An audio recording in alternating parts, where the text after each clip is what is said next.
थे, और उन वैष्णव परंपरा को बचाने के लिए रामानुजाचार्य जी ने बहुत प्रयत्न किया। इसलिए उत्तर भारत आए हैं आचार्य चरण, पर इतना विस्तृत उत्तर भारत में उनका निवास वर्णन नहीं आता, क्योंकि दक्षिण भारत में भक्ति प्रगाढ़ थी, और ये उस काल की बात है, उस काल की बात है। हमारे वृंदावन के ठाकुर तो प्रकट ही नहीं भये, तब की बात है। हमारे वृंदावन के जितने भी ठाकुर हैं सब 500 वर्ष के अंदर अंदर प्रकट भये हैं, और श्री रामानुजाचार्य जी एक सहस्त्र, अभी सहस्त्राब्दी महोत्सव लगभग 3-4 साल पहले मना था, हैं? 8 साल पहले सहस्त्राब्दी महोत्सव हुआ था, मतलब 1008 वर्ष हो गए रामानुजाचार्य जी को। उस काल में रामानुजाचार्य जी प्रकट हुए। इसलिए ज्ञान परख, ज्ञान पद्धति के भाव ज्यादा आचार्य चरणों के भाव में मिलते हैं। अब उसी भाव में हम लोग आगे चलेंगे। कल हम लोगों ने लो तू बाहर मिल, इसमें हम सब नोट्स लिखते हैं अपने, लेकिन बढ़िया है, कोई ना कोई चीज ऐसी बननी चाहिए जो याद रहे जीवन भर। तो श्रीमद् रामानुजाचार्य जी महाराज, आपका प्रादुर्भाव हुआ। आपकी पिताजी श्री केशवाचार्य जी और माताजी श्री कांतिमती जी। हमको ब्रजमंडल में एक महापुरुष ने एक बहुत अच्छी बात कही थी, हम आपसे कह दें। ये आचार्य चरण जितने भी प्रकट हुए हमारी धराधाम पर, इनके माता पिता ने ऐसा कौन सा यज्ञ किया या तप किया कि उनके घर में ऐसे परम भागवत हुए? बहुत ध्यान से सुनिएगा। 2 भाव विशेष हैं, सब लोग बहुत सावधानी से सुनो। बैठ जाओ, कोई बात नहीं। हाँ, आ जाओ।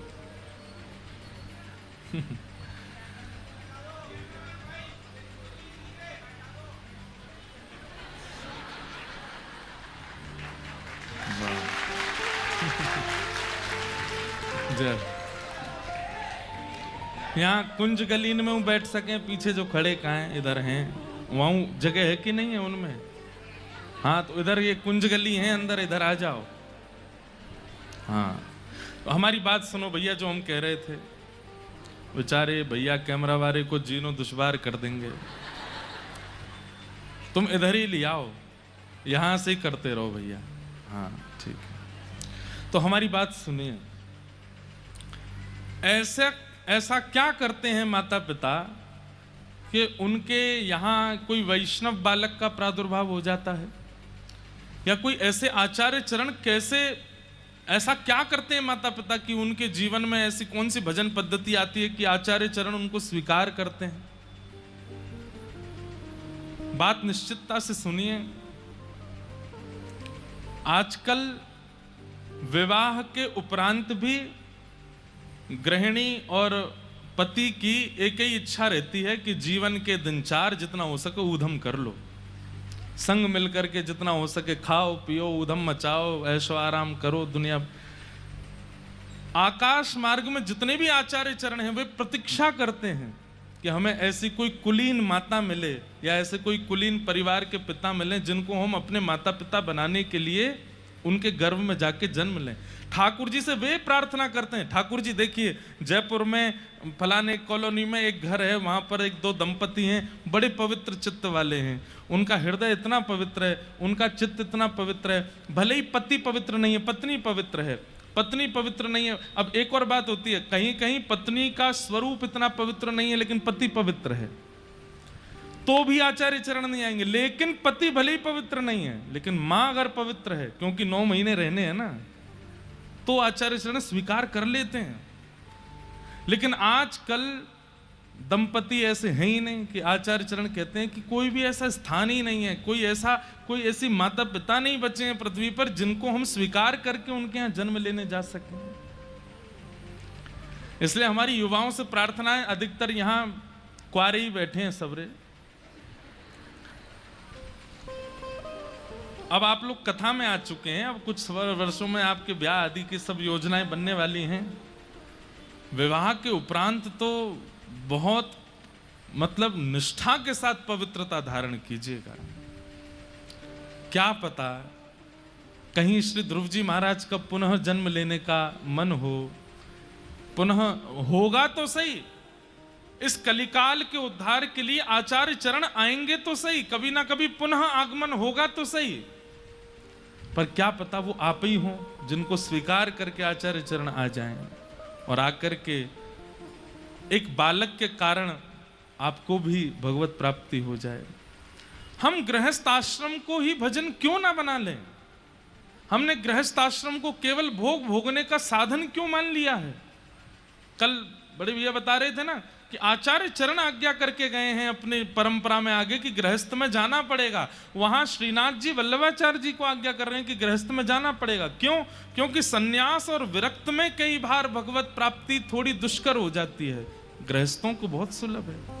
लेकिन आजकल गृहस्थ आश्रम नहीं रह गया है, आजकल गृहस्थ पब बन गया है। क्या बन गया है? जहां सारे दूषित काम किए जाते हैं, वो स्थिति बन गई है।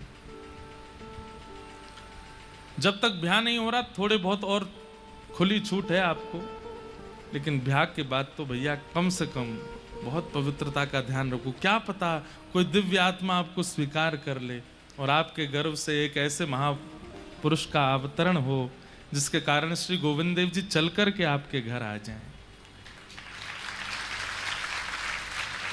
आपका ये तप निश्चित हो। तो पिता श्री केशवाचार्य जी और उनकी माता जी श्री कांतिमती जी, जिनके यहाँ पर शेषावतार भाष्यकार श्री रामानुज स्वामी जी महाराज का प्रादुर्भाव हुआ।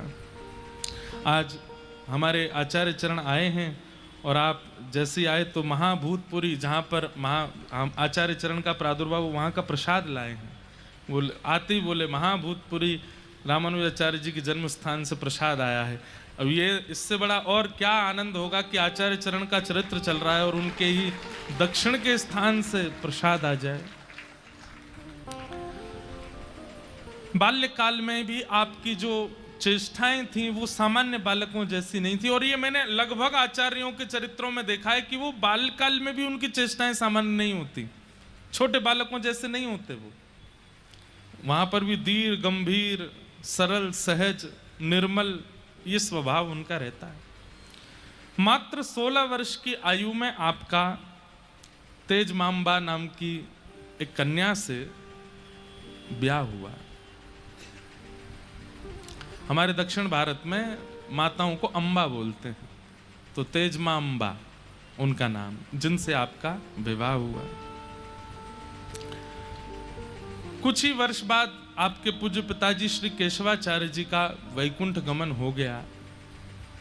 चरित्र तो देखिए बहुत वृहद है, बहुत विस्तृत है, पर नाभाजी ने जिन जिन भावों का स्मरण रखा है उन्हें मैं आपके सामने प्रस्तुत करूंगा। पिताजी के जाने के बाद आपने मन में विचार किया कि अब हमें कांचीपुरी जाकर के रहना चाहिए, और आप अपनी माताजी और पत्नी को लेकर के कांचीपुरी चले गए। 2 कारण थे कांचीपुरी जाने के। पहला कारण था श्री कांचीपुरी स्वामी जी, वहां पर श्री वैष्णव परंपरा के प्रधान आचार्य श्री कांचीपुरी स्वामी जी विराजमान थे, उनका दर्शन और सत्संग प्राप्त हो जाएगा। वरदराज भगवान के दर्शन में, हमारी कथा में पूरी कथा वरदराज भगवान सुनते हैं। ये शंख चक्र और हाथ में गदा लिए और ऐसे आशीष की मुद्रा में खड़े हैं श्री वरदराज भगवान। नारायण भगवान का इस वर्द माने जल, जल के जो राजा हैं, जो जल में रहते हैं, जल में शयन, उनको कहते हैं वरदराज। तो पूरी कथा हमारी वरदराज भगवान ही सुनते हैं। हमारे श्री वैष्णव परंपरा के इष्ट हैं वरदराज भगवान। तो रामानुजाचार्य जी के मन में आया कि मैं अब कांचीपुरी जाकर के ही रहूं, वहां पर कांचीपुरी स्वामी जी का सत्संग करूंगा, और वहीं पर अद्वैत वेदांत के प्रकांड पंडित हैं श्री यादव प्रकाश जी, उनसे ब्रह्म सूत्र का अध्ययन करूंगा। गुरुदेव भी मिल जाएंगे अध्ययन करने के लिए, और ठाकुर जी की दर्शन और स्वामी जी का सत्संग भी मिल जाएगा। और आप अपनी पत्नी और मां के साथ कांचीपुरी प्रस्थान कर गए। भारत के गांव देश की आत्मा है। रोजगार योजनाएं ग्रामीणों को काम